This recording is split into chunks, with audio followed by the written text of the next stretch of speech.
حسبي ربي جل الله ما في قلبي غير الله نور محمد صلى الله لا إله إلا الله حسبي ربي جل الله ما في الله زمد والهدى والعز والبقاء والهيبة والصناء والعظمة والكبرياء والصلاة والسلام على سيد الرسل وخاتم الأنبياء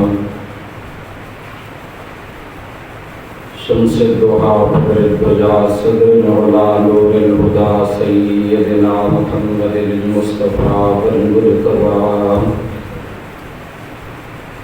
وعلى آله وأصحابه النجوم الهدى أما بعد فأعوذ بالله السميع العليم من الشيطان الرجيم بسم الله الرحمن الرحيم ولا تحسبن الله غافلا عما يعمل الظالمون إنما يؤخرهم ليوم تشخص فيه الأبصار صدق الله وصدق رسوله النبي الكريم الأمين الرؤوف الرحيم اللهم رب اشرح لي صدري ويسر لي أمري واحلل عقدة من لساني يفقهوا قولي إن الله وملائكته يصلون على النبي يا أيها الذين آمنوا صلوا عليه وسلموا تسليما اللهم صل على سيدنا ومولانا محمد وأصحابه وأزواجه وآل سيدنا ومولانا محمد وبارك وسلم الصلاة والسلام عليك يا سيدي يا رسول الله وعلى آلك وأصحابك يا سيدي يا حبيب الله الصلاة والسلام عليك يا رحمة للعالمين وعلى آلك وأصحابك يا شفيع المذنبين یا حسین بن علی تیرا زمانہ یاد ہے چھوڑ کر تیرا تیرا کربل کو جانا یاد ہے تیروں کی برسات میں تیروں کی برسات میں چھوڑی نہ سید نے نماز زیر خنجر آج بھی تیرا پڑھنا بگانا یاد ہے اللہ رب الجلال خالق کائنات کی حمد و ثنا علیہ درود و سلام بارگاہ خیر الانام شافع معشر ساقی کوثر صلی اللہ علیہ وآلہ وسلم میں اللہ کریم اپنی بلند بارگاہ میں قبول و منظور فرما کر سمیت جمیع حضرات کی مغفرت و بخشش کا سبب بنا اللہ رب الجلال اس پاک ذکر کا صدقہ مجھ سمیت جمیع حاضرین کی مغفرت فرمائے محمد صلی اللہ علیہ وسلم واقعہ کربلا کے وقوع پذیر ہونے کے بعد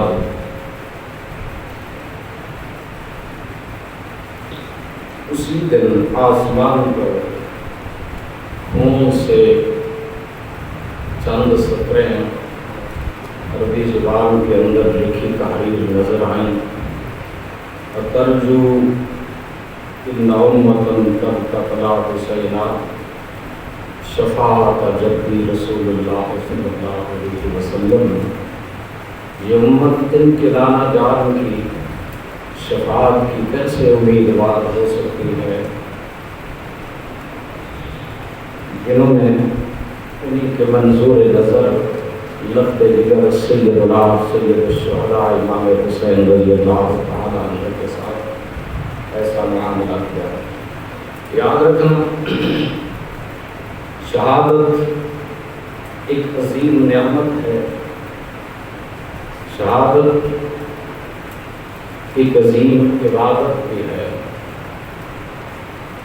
شہید کرنے والا فلاح، شہید ہونے والا فلاح پاتا ہے، شہید کرنے والا نار جہنم کا مستحق ہوتا ہے.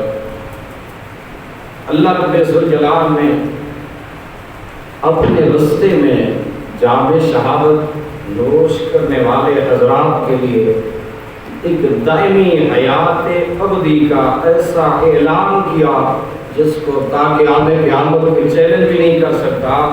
اللہ کریم نے ان کے لیے ایسی حیات ابدی زندگی کا اعلان خود قرآن مقدس میں متعدد آیات میں کیا. سورۃ البقرہ میں فرما انہیں مرتد کہنا نہیں، کن کو؟ جو اللہ کے راستے میں شہید ہو گئے. بل احیاء، بلکہ وہ زندہ ہیں، لیکن لا تشعرون، تمہیں ان کی زندگی کا شعور ہے.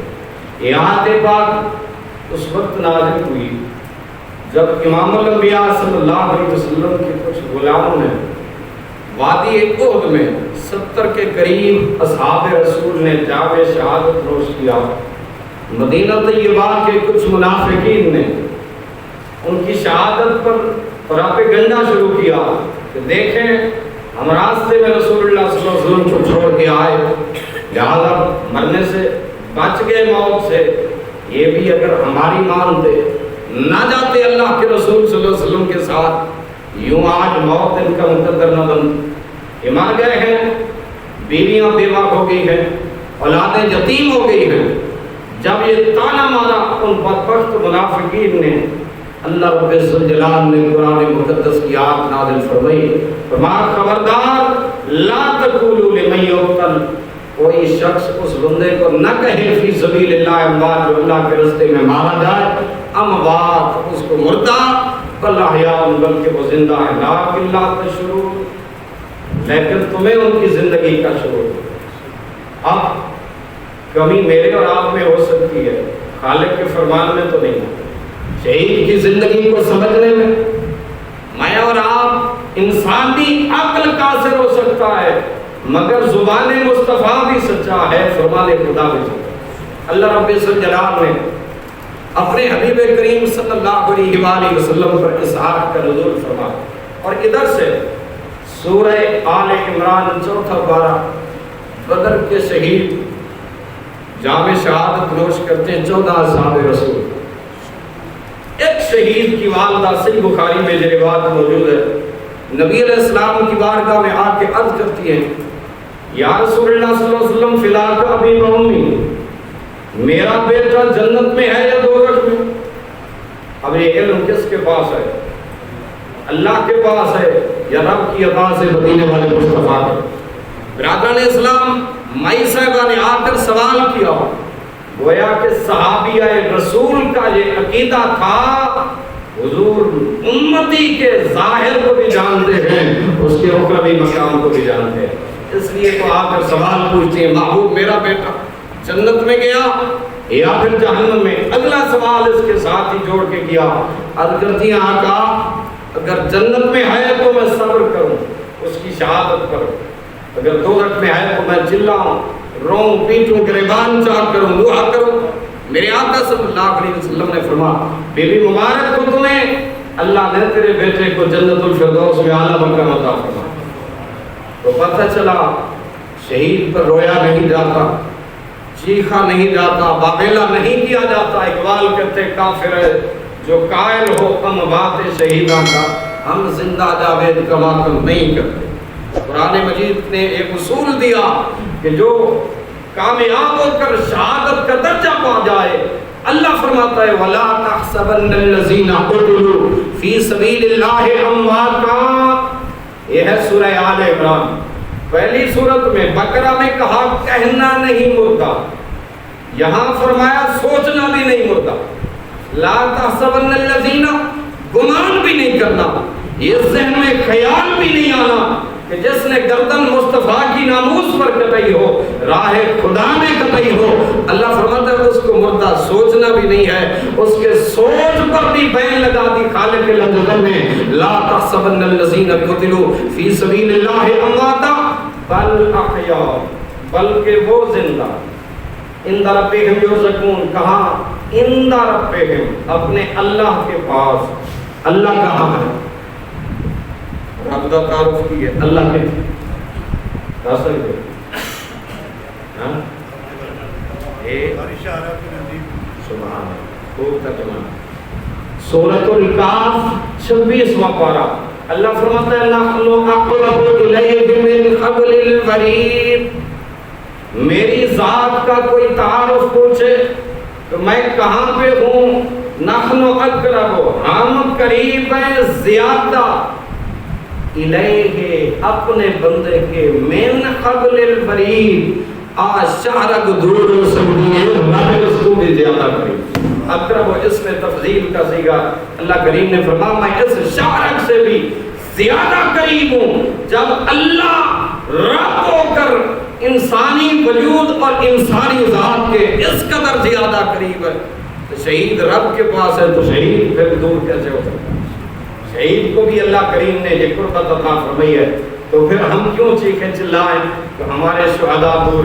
نہیں، جب رب قریب ہے تو شہید رب کے قریب ہے، تو جب رب بندے کے قریب ہے تو شہید بھی اپنے لواحدین اور بندوں کے قریب ہے، حضور کی امت کے قریب ہے۔ اسی لیے فرمایا امام الانبیاء صلی اللہ علیہ وسلم نے فرمایا بھائی سربت تمہیں مبارک ہو، بیٹے کی شہادت پر غم نہ کر، اللہ کریم نے اس کو بہتر سے بہتر ایسی جزا عطا فرمائی ہے جو انسانی آنکھ سوچ بھی نہیں سکتی کہ مالک کی کائنات نے کتنا بڑا ان کے لیے انعام کیا ہے۔ امام حسین رضی اللہ تعالیٰ سائرہ رضی اللہ تعالیٰ آپ کی شہادت کے بعد آپ کے فرزند ارجمند سیدنا امام زین العابدین امام سجاد، لقب امام سجاد ہے، نام نہیں ہے، کنیت زین العابدین ہے، نام بھی نہیں، نام حضرت علی اوسط ہے۔ پاک حسین نو اللہ کریم نے ترائے پتر دیتے، تینہ دا نام والد دے نام تے علی رکھیا، دو شہزادیاں عطا کیتیاں، دوواں دا نام اما فاطمہ الزہرا دے نام تے فاطمہ ہی رکھیا، مگر فرق اتنا، بڑے بیٹے کا نام علی اکبر رکھا، درمیانے کا نام علی اوسط رکھا، چھوٹے کا نام علی اصغر رکھا، بڑی بیٹی کا نام فاطمہ الکبریٰ رکھا، چھوٹی بیٹی کا نام فاطمہ الصغریٰ رکھا، جن کو حضرت سکینہ یا سکینہ رضی اللہ عنہ کا۔ برادران اسلام یہ محبت کی بات ہے، اپنے ماں باپ سے پیار کیا کرو۔ آل رسول بتا کے گئے ہیں کہ ماں باپ کے ساتھ کس انداز میں محبت کی جاتی ہے۔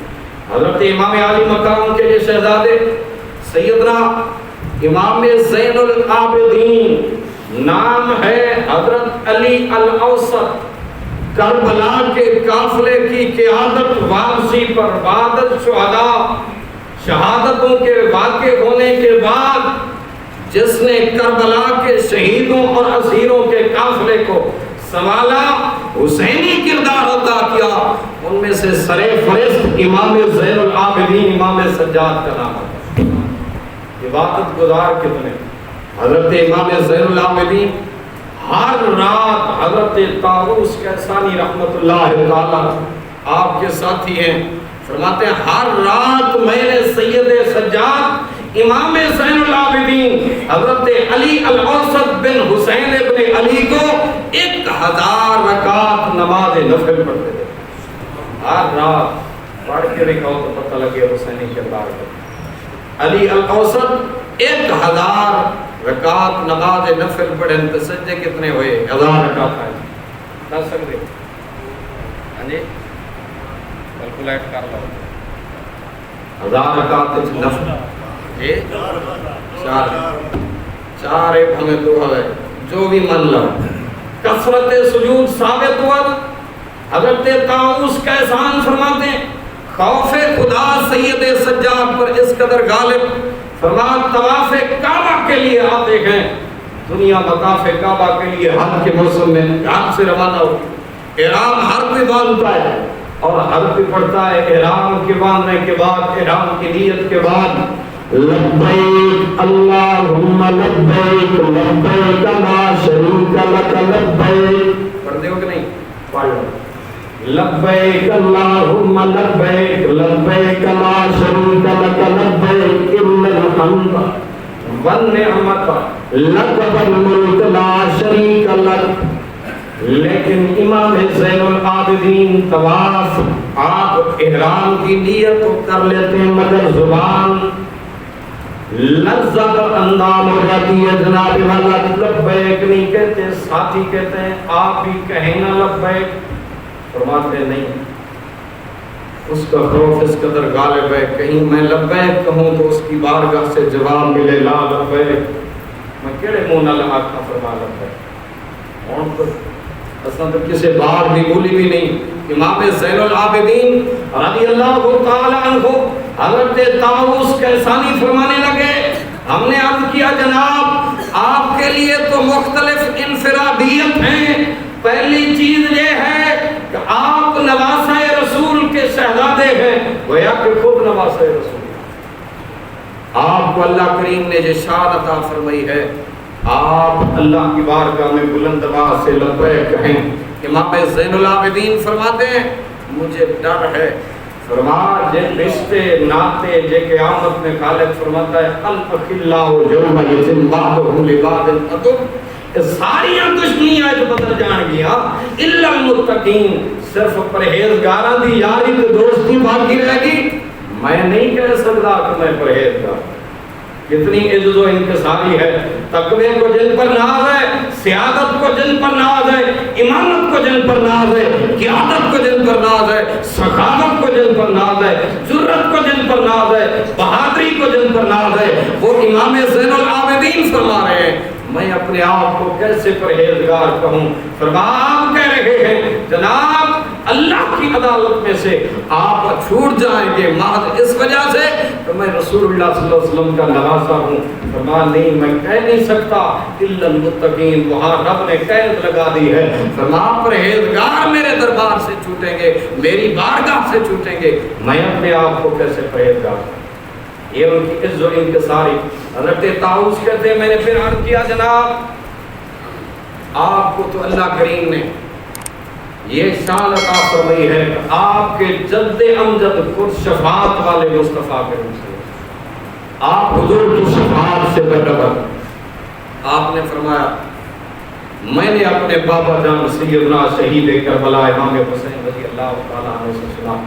ذرا سنیں تعلیمات امام عالی مقام، سنیں ان کے فرزند ارجمند بیان کر رہے ہیں. میں نے اپنے بابا جان سے سنا، کہا مصطفیٰ کی شفاعت اسی بندے کے حصے میں آئے گی جس پر خدا والا پروردگار راضی ہوگا. فرمایا جس پر رب راضی ہوگا رسول اللہ اسی کی شفاعت فرمائے. فرمایا میں کیسے کہہ سکتا ہوں کہ مجھ سے رب راضی ہو گیا، میں دعویٰ کیسے کر سکتا ہوں. یہ عجز و انکساری اور تقوی کا اعلیٰ مقام ہے امام زین العابدین کا. فرماتے ہیں میں کیسے لوگوں دعویٰ کر سکتا ہوں کہ میں اتنا بڑا جناب والا متقی اور پرہیزگار ہوں کہ حضور میری شفاعت فرمائی. حالانکہ شفاعت انہی کے گھر کی، لیکن خود عجز و انکساری کے ایسے پہ حضرت طاؤوس کہتے ہیں میرے تیسری بات میں نے کہا جناب والا اللہ کی رحمت سے مایوس نہ ہو. رب کریم ہے جناب دیں جناب والی رب رحمت رحیم، لیکن امام زین العابدین کیڑی گل کی. فرمایا میں نے قرآن مجید میں پڑھا اللہ کریم فرماتا ہے ان رحمت اللہ قریب من المحسنین، بے شک اللہ کی رحمت محسنین کے قریب ہوگی. پتہ نہیں میں محسن بھی ہوں، پتہ نہیں میں اس درجے تک پہنچا بھی ہوں یا نہیں. سید سجاد امام زین العابدین جن کے تقوی، طہارت، امامت، سیادت، قیادت کا کمال یہ ہے کہ اللہ رب الجلال نے آپ کو جرت کا پہاڑ بنایا.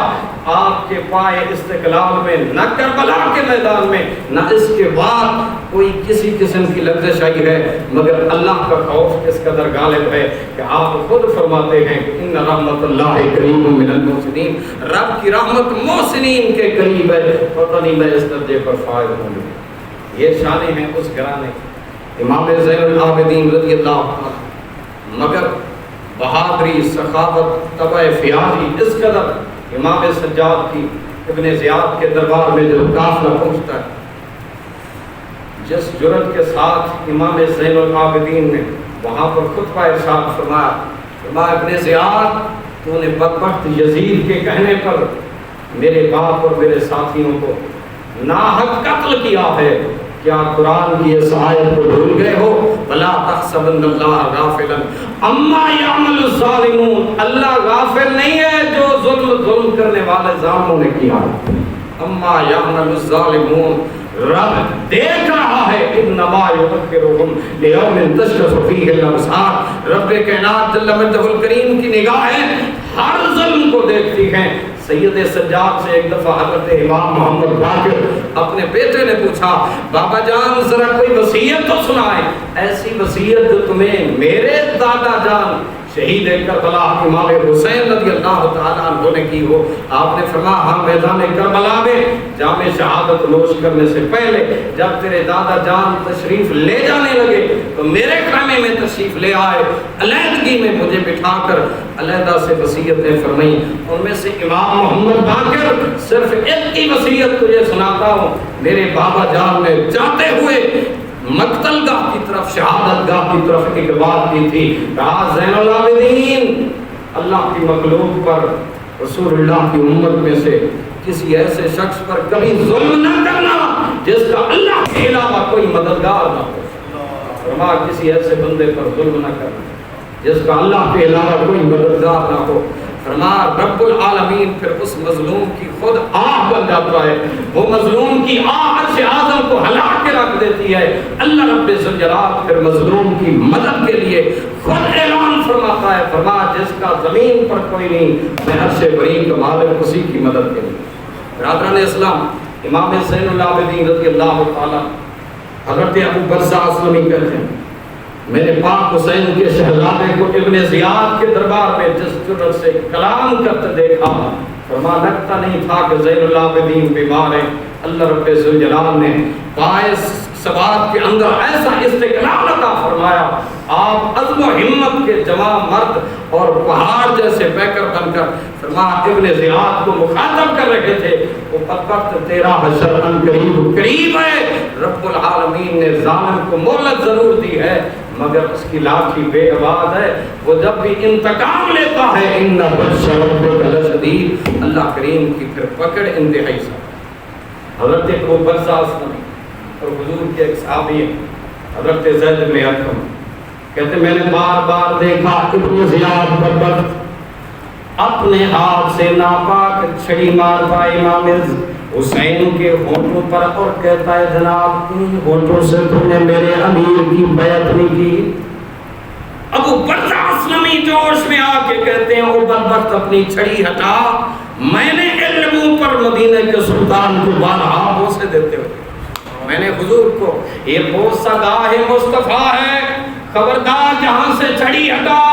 زید بن ارقم اور ابو برزہ اسلمی کہتے بولا ابن زیاد کہ لگا اگر تمہارے بڑھاپے کا حیا نہ ہوتا ابھی تمہاری گردن قلم کر دیتا۔ کہا بے شرم تجھے حیا نہیں آتی، ہمارے بڑھاپے کی بات کر رہا ہے، خون رسول کا تو تجھے حیا نہیں، آل رسول کا تو تجھے حیا نہیں آیا۔ یہ قافلہ امام زین العابدین اپنی قیادت میں دربار ابن زیاد سے دربار یزید کی طرف یزیدی لشکریوں کے ساتھ جس پر لے کر گئے ہیں امام زین العابدین رضی اللہ تعالیٰ، راستے میں ایک مقام پر امام زین العابدین رضی اللہ تعالیٰ نے فرمایا ہمارا قافلہ روکا، یزیدی لشکر میں کچھ دیر انہوں نے آرام کیا، کہتے ہیں مجھے اللہ کی عزت کی قسم میں نے اپنے باپ کے لبوں سے قرآن کی تلاوت کی۔ کہتے ہیں قریبی ایک شخص کا مکان جو تلاوت کر رہا تھا، اب حسبت ان اصحاب الکہف والرقیم، بے شک اصحاب کہف کا واقعہ بڑا عجیب ہے۔ فرماتے یہ آواز کانوں میں ادھر سنائی دی تو پاک حسین نے اسی وقت قرآنی آیت کی تفسیر بھی بیان کی۔ فرما میرے والد بول پڑے، فرمانے لگے ان قتلی و حملی کان منہ عجبا، وہ قرآن کی تلاوت کرنے والے قاری قرآن تو اصحاب کہف کی بات کر رہا ہے کہ اصحاب کہف کا واقعہ انتہائی بڑا نرالا اور انوکھا ہے۔ ہاں ہاں یقیناً انوکھا، مگر ان قتلی و حملی کان منہ عجبا، فرما میرا اس طرح کربلا کے میدان میں دھوکے کے ساتھ بلایا جانا، پھر ناحق ظلمن شہید کر دیا جانا، پھر میرے قیدیوں کے قافلے کو، میرے خاندان کو قیدی بنا کر یوں اس طرح بازار کوفہ سے دمشق کی سرزمین کی طرف چلانا، کان منہ اجران، اس سے بھی زیادہ عجیب تھا۔ حضرت امام زین العابدین فرماتے میں آگے چلا، ایک بندہ قریب آیا، کہنے لگا زین العابدین گھبرانا نہیں، پریشان نہ ہوئی، قید انبیاء کی سنت ہے، ہاتھ کڑیاں بیڑیاں لگیاں، یوسف نبی نو لگیا، فرما پریشان نہ۔ امام زین العابدین فرمانے لگے کہنے والے تیری بات تو درست ہے، قید عابد دی تو قید یوسف دی اس وچ فرق ہزار۔ یوسف قیدی سی کلا ہویا میرے نال نے پردے دار۔ آپ فرمایا 40 سالہ بعد سنگلیا یوسف اپنے بہن بھائیوں اور اپنے باپ سے، مگر میرے ملنے والے تو قیامت تک جدائی پا گئے ہیں۔ فرمایا تو کیسی بات کر رہا ہے؟ یقیناً ٹھیک کہہ رہا ہے جو اپنی سمجھ کے مطابق کہہ رہا ہے، لیکن ہم صابر ہیں محمد کے گھرانے والے، ہم اللہ کی رضا پر مقام رضا پہ فائز ہیں۔ جہاں باپ حسین کے قدم ڈگمگائے نہیں ہیں وہاں زین العابدین کے خون اور ان کی رگوں میں بھی تو خون حسینی ہے۔ فرما ہمارے قدم میں پائے لغزش نہیں آ سکتی، پائے اس بات میں کبھی لغزش نہیں آ سکتی۔ ہم نے کسی میدان میں بھی بہادری کو چھوڑا نہیں ہے اور بزدلی کا مظاہرہ نہیں کیا۔ اللہ رب ذوالجلال ہمیشہ صبر کرنے والا ہے۔ قرآن مجید میں اللہ کریم نے یہی بیان کیا نا، ان اللہ مع الصابرین۔ دربار شدید میں امام زین العابدین کا قافلہ، اور کون ہے امام زین العابدین؟ جو براہ راست خون مصطفیٰ میں اور سیدنا امام عالی مقام کے شہزادے، اللہ کریم نے آپ کو وہ شان عطا فرمائی، وہ رفعت مقام عطا فرمائی۔ امام زین العابدین حوصلہ کتنا، ہمت کتنی۔ جب مختار سقفی کا دورہ تھا، مختار نے چن چن کر قاتلین حسین سے بدلہ لیا، 22,000 جزیدی لشکر میں سے ایک کو بھی نہیں چھوڑا جسے بدلہ نہ لیا، لیکن اپنی نیکی سے جا نہیں سکا، بعد میں بدبخت خود مدعی نبوت بن گیا، یعنی نیکی ضائع کر بیٹھا۔ لیکن قاتلان حسین سے بدلہ لیتے وقت امام زین العابدین رضی اللہ تعالیٰ آپ مدینہ طیبہ کے قریب، تقریباً اس وقت 13 کلومیٹر کا فاصلہ ہے، آج بھی جہاں پر وہ حضرت امام زین العابدین نے بعد میں آ کر واقعہ کربلا کے بعد رہائش اختیار کی، وہاں کنواں بھی ہے، اور بیت الحزن جہاں امام زین العابدین رضی اللہ تعالیٰ مارکہ کربلا کے بعد ساری زندگی وہیں رہے۔ ہفتہ بھر میں کبھی آپ پھر مسجد نبی شریف میں تشریف لایا کرتے، مگر امام زین العابدین رضی اللہ تعالیٰ ساری زندگی آپ نے اپنی عبادت، کمال سخاوت کا مظاہرہ کیا، صبر و تحمل کا مظاہرہ کیا۔ امام محمد باقر فرماتے ہیں لیکن کبھی میں نے اپنے والد کی آنکھ کو خشک نہیں دیکھا، فرما ہر وقت چشمے گریاں رہتا ہی تھا، آنسو جاری رہتے ہی تھے، مگر زبان پر کسی شکوے کا اظہار کبھی نہیں سنا۔ میں نے پوچھا امام زین العابدین رضی اللہ تعالیٰ عنہ اپنے ابا جان سے، بابا جان کیا وجہ ہے کہ آپ کی آنکھ خشک نہیں ہوتی؟ فرما بیٹا کربلا کے میدان پہ جو منظر میری آنکھ نے دیکھا، فرما وہ کبھی خشک ہونے کا نام نہیں، لیکن ہم مالک کی رضا پہ راضی ہیں۔ امام زین العابدین مختار سقفی کا دور ہے، ایک شخص دوڑ کر آپ کے دروازے پہ آتا ہے، دستک دیتا ہے، امام زین العابدین دروازہ کھولتے ہیں، وہ پناہ مانگتا ہے، امان مانگتا ہے امام زین العابدین سے کہ جناب پیچھے مختار کی فوجیں مجھے قتل کرنا چاہتی ہیں، کچھ دن مجھے اپنے مکان پہ ٹھہرائیے۔ آپ اندر تشریف لے گئے، بیٹھک میں بٹھایا، اس کے کھانے پینے کا انتظام کیا۔ وہ وہی وقت تھا جس نے سیدنا علی اکبر رضی اللہ تعالیٰ عنہ کو شہید کیا تھا میدان کربلا۔ جس وقت رخصت ہونے لگا تو امام زین العابدین سے کہنے لگا زین العابدین لگتا ہے آپ نے پہچانا۔ آپ نے فرمایا اس بات کو چھوڑیے، بدبخت اسی وقت میں نے تجھے پہچان لیا تھا جس وقت تو میرے دروازے پہ آیا تھا، کہا پھر تو نے حسن اخلاق کا مظاہرہ کیا، کہا تم تھے جنہوں نے کربلا میں ہمیں بلا کر ہمارے ساتھ وہ سلوک کیا، کہا ہم تمہارے مہمان بن کے آئے تھے تو تم نے یہ سلوک کیا ہے، آج تم میرے گھر پر میرے آستانے پر میرے مہمان بن کے آئے ہو۔ میرے نانا جان کی تعلیمات یہ ہے کہ مہمان آ جائے تو اس کی عزت و تکریم واجب ہو جاتی ہے، فرض ہو جاتی ہے۔ فرمایا یہ ہم نے تیرے ساتھ حسن سلوک کا مظاہرہ۔ جب امام سجاد امام زین العابدین کا قافلہ بازار دمشق میں پہنچا، امام ابن اسیر الجزری آپ لکھتے ہیں امام زین العابدین رضی اللہ تعالیٰ عنہ کا قافلہ کچھ دیر کے لیے روکا گیا، فاتحانہ شان کے ساتھ اہل شام مسرتیں منا رہے تھے، ادھر آل رسول کا کٹا پھٹا قافلہ، یہ مصطفیٰ کریم صلی اللہ علیہ وسلم کا خاندان بازار دمشق میں پہنچا ہے۔ لوگوں کو مکمل آگاہی نہیں ہے کہ کیا معرکہ پیش آیا، معاذ مشہور کروایا گیا کہ امام چند معاذ اللہ باغی لوگ تھے جنہوں نے یزید کی بیعت نہ کی اور انہیں اس طرح جناب والا قتل کر دیا گیا۔ امام عالی مقام رضی اللہ تعالیٰ عنہ کا قافلہ رکتا ہے بازار دمشق میں، لوگ جمع ہو جاتے ہیں، ایک گھر سے کچھ سامان خرد و نوش بھیجا گیا، کچھ کھانے پینے کی چیزیں بھیجی گئیں، کچھ چادریں بھیجی گئیں۔ جس وقت وہ تحائف وہ ہدایا ان قیدیوں کے پاس آئے تو اس وقت سیدہ زینب سلام اللہ علیہا اور امام زین العابدین رضی اللہ تعالیٰ عنہ نے پوچھا یہ کون ہے گھر؟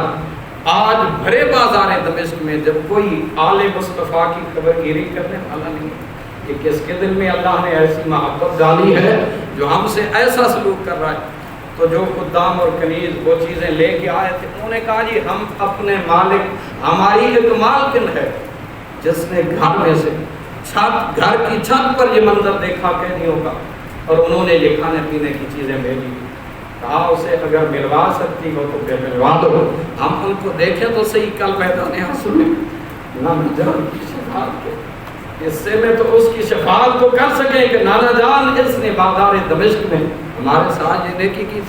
جس وقت وہ خاتون گھر کی مالکن بلوائی گئی، امام ابن اسیر الجزری لکھتے ہیں فرماتے ہیں ایک خاتون آئی عصا کے سہارے لاٹھی ٹیکتے ہوئے، جس وقت وہ قریب تشریف لائیں اس نے آ کر سلام کیا، بی بی صاحبہ نے اس سے پوچھا سیدہ زینب سلام اللہ علیہا اور امام زین العابدین رضی اللہ تعالیٰ مائی صاحبہ تیرے دل میں یہ شفقت اور یہ پیار یہ جذبہ کیسے آیا؟ دنیا تماشبین جمع ہو گئی ہے، یہ تیرے دل میں آج اللہ نے ہمدردی کا جذبہ کیسا ڈالا؟ کہا میں تو کچھ نہیں جانتی، میں تو اجنبی ہوں، تم میرے لیے تمہارا تعارف بھی نہیں جانتی۔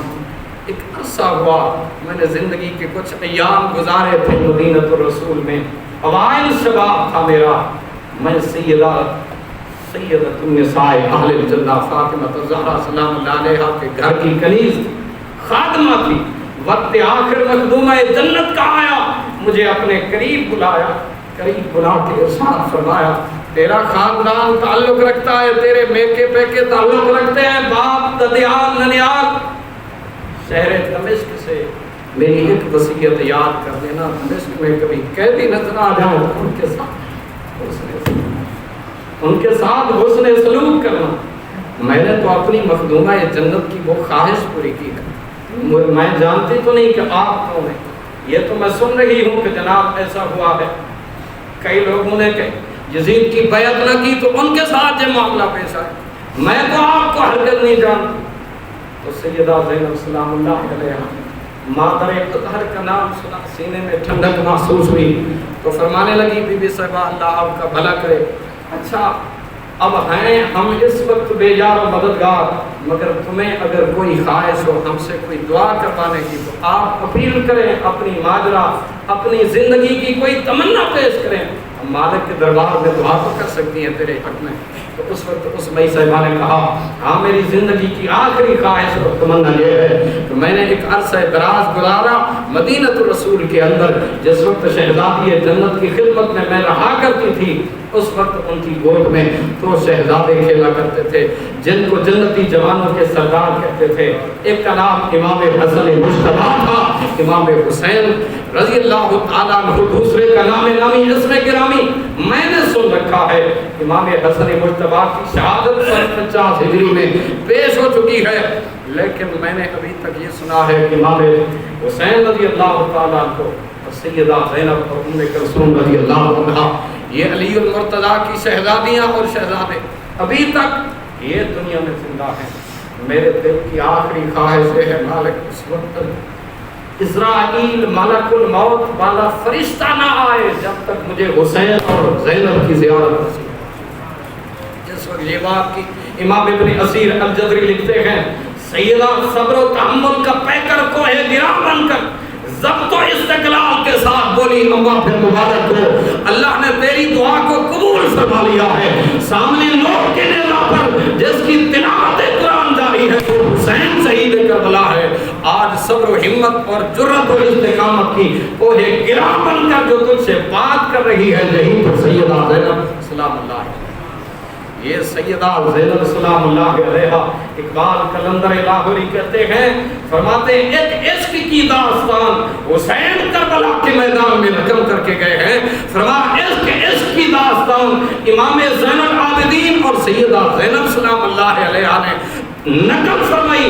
فرمایا جس وقت دربار یزید کے اندر پہنچے اور یزید کی فتح کے ترانے پڑے جا رہے تھے، زین العابدین نے اس وقت رخ مدینہ طیبہ کی طرف کیا اور اپنے نانا جان کی بارگاہ میں جو ترانہ پیش کیا اس کے الفاظ داتا علی حجویری نے اپنی کتاب میں نقل کیا. ہماری توجہ ہے آخری جملے بطور تبرک. آپ فرماتے ہیں ان الجزاہی والصبا یومن الى ارض الحرم بلغ سلامی روزتا فیہا النبی المحترم. اور قاصد کوئی نہیں، کوئی ٹیلی فون کا انتظام نہیں، جدید سیٹلائٹ سسٹم نہیں، مگر امام زین العابدین چلتی ہوا کو ایک پیغام دیتے ہیں ان التیادی الصبا، اے ریح صبا، اے باد صبا، جب تیرا مدینہ رسول میں روزہ مصطفیٰ پر گزر ہو بلغ سلامی روزتاً فی النبی المحترم، میرے نانا جان کی بارگاہ میں میرے سلام کو عرض کر دیجئے گا کہ نانا جان آج زین العابدین نے دمشق کے بازار میں قصر یزید میں کھڑے ہو کر آپ کی بارگاہ میں سلام بھیجا. داتا صاحب نے آگے کیا جملے لکھے؟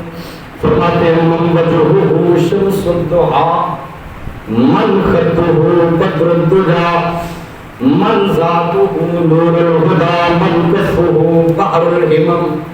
امام زین العابدین نے جہاں یزید کے ترانے پڑھ رہے تھے وہاں اپنا قصیدہ پیش فرمایا. فرمایا اے ہوا اس مصطفیٰ کی بارگاہ میں میرے سلام میری التجا پیش کر دینا جس کا چہرہ خیرات لے کر جس چہرے کو سورج بھی چمک رہا ہے چاند بھی، جس کے چہرے کی خیرات سے سورج بھی روشنی لے رہا ہے اور چاند بھی. آپ نے ساتھ ہی عرض کیا من خدہ بدر الدجا، فرماتے ہیں جس کے رخسار ایسے ہیں مکان میں جب حضور تشریف لاتے تھے کمرہ چمک اٹھتا تھا مصطفیٰ کے رخسار کو روز. فرمایا میرا نانا جان ایسا من ذاتہ نور الہدی، ہدایت کا نور بنا کر جن کو اللہ نے بھیجا. من کفہ بحر الہمم، آج کوئی یہ نہ سمجھے ہم بے یار و مددگار ہیں، نہیں نہیں، ہم تو مالک کی رضا پہ راضی کھڑے، ہم تو مالک کی رضا پہ راضی کھڑے ہیں، ہم کوئی بے یار و مددگار نہیں، ہمارا مددگار اللہ کی ذات بھی ہے مدینے والا آ کر. یہ تو مقام رضا ہے، یہاں بہت سارے لوگوں کے آ کر قدم ڈگمگا جاتے ہیں. یہ تو خون مصطفیٰ ہے جس کو اللہ کریم نے جرأت کا اللہ کریم نے کوہ گرا بنایا. آپ نے اگلا آخری مصرع، ویسے نظم لمبی ہے، آپ نے جو اس وقت مصرع کہے بے شمار اشعار ہیں، اس کے آخری بات آپ نے فرمائی اقباتنا مجروحۃ من سیف ہجر المصطفیٰ. نانا جان آپ کی جدائی میں ہمارے سینے تک اقوادنا، اقواد کہتے ہیں جگر کو، ہمارے جگر زخمی ہیں، مجروحۃ زخمی ہے من سیف ہجر المصطفیٰ، حضور تمہاری جدائی والی تلوار میں ہمارے سینے زخمی کر دیے گئے. میرے آقا طوبیٰ لأہل بلدۃ فیہا النبی المحتشم، وہ کتنے خوش نصیب احباب ہیں جن کو تیرے شہر کی فضا میسر. طوبیٰ لأہل بلدۃ فیہا النبی المحتشم. آخر میں فرمایا یا رحمت للعالمین ادرک لزین العابدین. آپ نے فرمایا اے رحمت للعالمین، ذرا نظر کرم سے ادرک لزین العابدین، میرے پائے استقلال میں لغزش نہ آنے پائے. نانا مدد کیجئے، مجھے ہمت عطا، مجھے ہمت عطا کیجئے. ادرک لزین العابدین محبوس ایدی الظالمین، آج ظالموں کے ہاتھوں میں گرفتار ہوں. پھر لوگ کبھی بل مجدہم، ابھی ایک بندہ آگے بڑھا رونے لگا. زین العابدین ساری کائنات کے مالک و مختار ہونے کے باوجود ہاتھوں میں ہتھ کڑیاں، پاؤں میں بیڑیاں. آپ جلال میں آئے، یوں جو جھٹکا دیا ہاتھوں کی ہتھ کڑیاں ٹوٹ کر ادھر جا گری، پاؤں کی بیڑیاں ٹوٹ کر جا گری. فرمایا خبردار، کسرے جزید میں بہنے والا بیٹھنے والا ہر شخص سنے، نہ ہم مجبور ہیں نہ ہمیں کوئی مظلوم کہے، ہم اس کی رضا کو بچتے ہیں.